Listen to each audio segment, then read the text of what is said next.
إنما يخشى الله من عباده العلماء.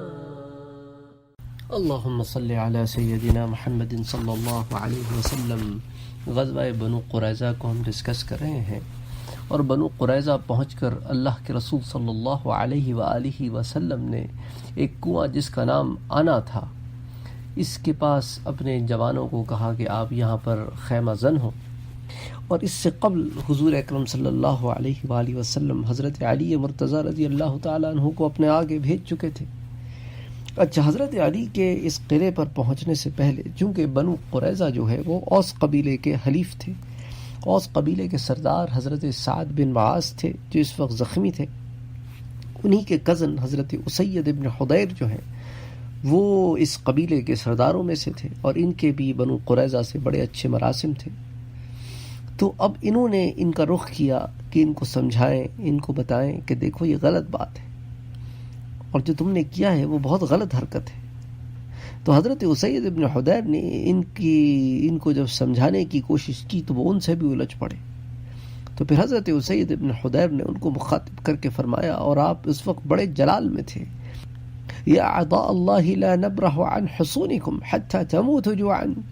کہ اللہ کے دشمنوں، ہم تمہارے قلعوں کا ایسا محاصرہ کریں گے کہ تم بھوکے مر جاؤ گے. اب ہماری تمہاری دوستی کیا رہی جب تم نے اللہ اور اس کے رسول کے ساتھ وفا نہ کی. تو یہ کہہ کر وہ ان کے پاس سے باہر نکل آئے. اچھا، ان کے پیچھے ہی حضرت علی کرم اللہ وجہ پہنچے، اور وہاں پہنچ کر حضرت علی کرم اللہ وجہ نے ان کے جو قلعے کی دیوار تھی اس کے پاس پرچم گاڑ دیا، اور حضرت علی رضی اللہ تعالی عنہ بھی اندر گئے تاکہ ان سے بات کریں کہ بھائی یہ کیا معاملہ ہے، تم نے ایسا کیوں کیا.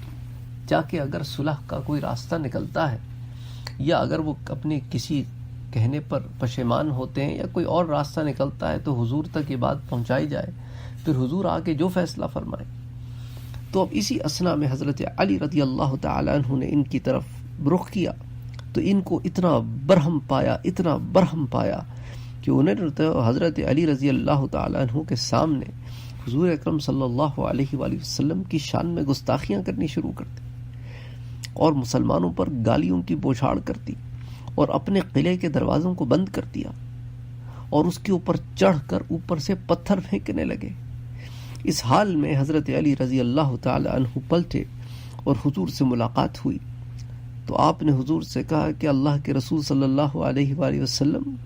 یہ تو اب کسی معاملے میں بات کرنے کے لیے تیار نہیں ہے، یہ تو الٹا ہم پہ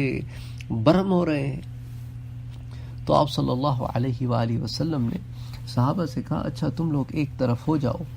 میں ان سے بات کرتا ہوں. آپ اپنے صحابہ سے یہ گفتگو فرما کر ان کو ایک طرف ہٹنے کا حکم دے کر اس قبیلے کے لوگوں کی طرف متوجہ ہوئے کہ ان سے گفتگو فرما سکیں، اور ان کو کسی نہ کسی صلح پسندانہ گفتگو کے لیے قائل کر سکیں. لیکن وہ لوگ اپنی سرکشی سے باز نہ آئے، بلکہ الٹا گستاخی میں کہنے لگے کہ اے ابو القاسم، آپ ادھر ادھر کی فضول باتیں نہ کریں، ہم آپ کے سامنے جھکنے والے نہیں ہیں. چنانچہ حضور اکرم صلی اللہ علیہ وآلہ وسلم کو صحابہ کو یہ حکم دینا پڑا کہ اب ان کی بستی کا محاصرہ کیا جائے گا. تو حضور صلی اللہ علیہ وآلہ وسلم نے رات تو وہیں بسر کی، صبح ہوتے ہی صحابہ کرام کو حکم دیا کہ ان کے قلعے کا محاصرہ کر لیا جائے اور مختلف مقامات پر تیر انداز بٹھا دیے جائیں. اسی ضمن میں یہ ڈیٹیلز بھی ہمارے پاس آتی ہیں، جو ایسا کہ میں نے آپ سے پہلے عرض کیا تھا کہ حضرت علی رضی اللہ تعالی عنہ کو، جن کو حضور نے آگے بھیج دیا تھا کہ آپ جائیں اور ہم پیچھے آ رہے ہیں، تو انہوں نے اس جو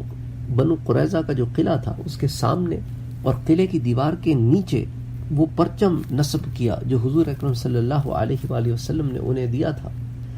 اور ان سے بات کرنے کی کوشش کی. تو انہوں نے حضور کی اور حضور کی ازواج کی شان میں بیہودہ کلمات کہے یہود نے، اور گالیاں بکی. تو مسلمان تو یہ آوازیں سنتے ہی خاموش ہو گئے، اور پھر یہودیوں کو پکار کر کہنے لگے کہ اب ہمارے اور تمہارے درمیان تلوار فیصلہ کرے گی. پھر حضرت علی نے رسول اللہ کو آتے دیکھا تو انہوں نے پرچم کی نگرانی حضرت ابو قتادہ انصاری رضی اللہ تعالیٰ عنہ کے سپرد کی، کیونکہ پرچم کا ایک فلیگ بیرر ہونا چاہیے، وہ نشانی ہوتی ہے کہ اس وقت ہم مستحکم ہیں. اس لیے جب پرچم کا جو فلیگ بیئرر جو ہوتا ہے، جب وہ اپنی پوزیشن یا پوسٹ چھوڑتا ہے تو وہ کسی کو اپنی پوزیشن پہ تعین کرتا ہے، اس کو نامنیٹ کرتا ہے، اس کو ڈیزگنیٹ کرتا ہے. تو انہوں نے حضرت ابو قتادہ انصاری کو پرچم دیا اور حضور کے پاس آئے اور آ کر کہنے لگے کہ یا رسول اللہ، ان خبیثوں اور بدبختوں کے قریب بالکل نہ جائیں. آپ نے فرمایا شاید تم نے ان سے میرے متعلق کوئی بری باتیں سنی ہیں. حضرت علی نے عرض کیا کہ یا رسول اللہ ہاں. اس کے بعد حضور اکرم صلی اللہ علیہ وسلم ان کے قلعوں اور حویلیوں کے قریب پہنچ گئے تو آپ نے یہودیوں کو مخاطب کر کے فرمایا کہ اے بندروں کے بھائیوں، یعنی تمہیں یاد ہے کہ تم نے خدا کی نافرمانی کی تھی تو اس نے تمہیں بندروں کا بنا دیا تھا. وہ تمہاری قوم کے لوگ تھے نا، تمہارے سامنے ان کی مثال موجود ہے اور پھر تم خدا کی نافرمانی کر رہے ہو. اسی لیے آپ نے ان کو یہ یاد دہانی دلانے کے لیے کہ تم پہلے بھی خدا کی نافرمانی کر چکے ہو، اسی لیے آپ نے ان کو یہ الفاظ استعمال کیے، نہ کہ ان کی تحقیر کرنے کے لیے کہ اے بندروں کے بھائیوں. انہیں یہ نہیں کہا کہ اے بندروں، کہا اے بندروں کے بھائیوں، یعنی وہ لوگ جو تمہارے قبیلے میں سے تھے جنہیں اللہ نے ان کی اس نافرمانی کے سبب بندروں کی شکل میں تبدیل کر دیا تھا، وہ تمہاری بنی اسرائیلی بھائی تھے نا. تو اے بندروں کے بھائیوں، کیا اللہ نے تم پر اپنی بربادی نازل فرما کر تمہیں رسوا اور ذلیل نہیں فرما دیا؟ ایک روایت میں ہے کہ حضور نے یہودیوں کے کچھ معزز لوگوں کو بلند آواز سے پکارا تاکہ وہ آپ کی آواز سن لیں اور فرمایا کہ اے وہ لوگوں جن کے پچھلے لوگ اسی طرح کی اللہ اور اس کے رسولوں کی نافرمانی کی وجہ سے خنزیروں اور بندروں میں بدل دیے گئے تھے، تو تم تو انہی کے بھائی ہو کہ تم بھی بنی اسرائیلی ہو، وہ بھی بنی اسرائیلی تھے. تو اے غیر اللہ کے پوجنے والوں، یعنی اب یہود تو اللہ کو پوجتے تھے، تو حضور نے غیر اللہ کو پوجنے والا کیوں کہا؟ کیونکہ وہ اللہ کو مانتے تو تھے لیکن جس معاملے میں ان کے جو ربائز ہیں، ان کے جو پریسٹس ہیں، وہ جس بات کو حلال کہہ دیں اور جس بات کو حرام کہہ دیں وہ اس کو حلال جانتے تھے اور اس کو حرام جانتے تھے، خواہ اللہ کی کتابیں کچھ کہتی ہوں. تو اپنے نفس کے تابع تھے، اس لیے کہا اے غیر اللہ کو پوجنے والوں کے ظاہر میں تو تم اللہ کو مانتے ہو، باطن میں تم اپنے نفس کے پجاری ہو. کیا اللہ نے تمہیں رسوا کر کے تم پر بربادی نازل نہیں فرما دی کہ تم لوگ مجھے برا بلا کہتے اور گالیاں دیتے ہو؟ اس پر وہ لوگ حلف اٹھانے اور قسمیں کھانے لگے کہ ہم نے ایسا نہیں کہا ہے. انہوں نے کہا کہ اے ابو القاسم، تم تو نا تجربہ کار اور جاہل نہیں تھے. ایک روایت میں یوں کہ تم تو بدزمان نہیں تھے. ایک روایت میں ہے کہ رسول اللہ سے پہلے حضرت اسید ابن حدیر یہودیوں کے قریب گئے اور کہنے لگے تمہیں قلعہ بند ہو جانے سے اس سے زائد کوئی فائدہ نہیں ہوگا کہ تم بھوک پیاس سے یہیں مر جاؤ گے، اور تمہاری حیثیت ایسی ہی ہے جیسے بھٹ میں چھپی لومڑی کی ہوتی ہے. یعنی کہ جیسا کہ میں آپ سے پہلے عرض کر چکا ہوں کہ حضور کی جانے سے قبل حضرت علی گئے اور حضرت علی کے جانے سے قبل حضرت اسید ابن حدیر گئے، تو ان کی جو بھی وہاں پہ کانورسیشن ہوئی اس کا ایک حصہ تو میں نے آپ کو پچھلی ایک روایت میں بتایا کہ انہوں نے کہا کہ بس تم نے جو کیا ہے اس کے بعد جو تمہارے ساتھ ہوگا وہ بس اللہ ہی فیصلہ فرمائے گا، حال تمہارا اچھا نہیں ہوگا. تو اس کے ساتھ انہوں نے یہ کلمات بھی فرمائے ہوں. اب آگے سے یہود نے جب انہوں نے ان سے یہ بات کہی تو کہنے لگے کہ اے ابن حدیر، ہم تمہارے غلام ہیں. اس کے ساتھ ہی وہ لوگ رونے اور گڑگڑانے لگے. حضرت اسید نے کہا میں اور تمہارے درمیان کوئی معاہدہ نہیں ہے، یعنی کہ وہ اب یہ باتیں کرنے لگے کہ دیکھو ہمارے اور تمہارے درمیان تو معاہدہ ہے بھائی بندی کا، اور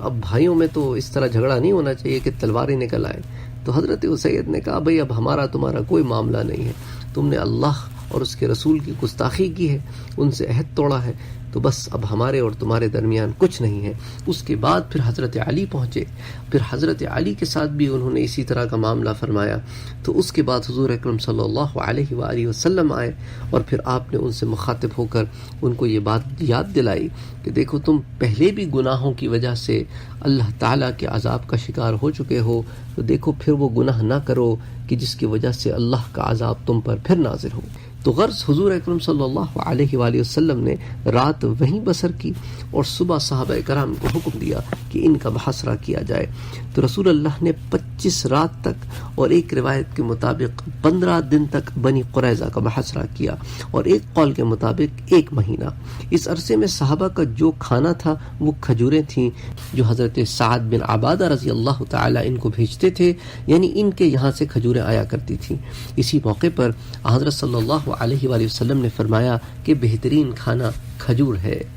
انشاءاللہ پھر اگلے درس میں ہم محاصرے کے دوران کیا معاملات ہوئے اور یہود بنی قریظہ نے اس دوران کیا ساز باز کی، انہوں نے کیا حکمت عملی اختیار کی، اور پھر جنگ کیسے ختم ہوئی، اور پھر جنگ کے بعد ان لوگوں کے ساتھ کیا معاملات ہوئے، اس کو ڈسکس کریں گے. وفوق كل ذي علم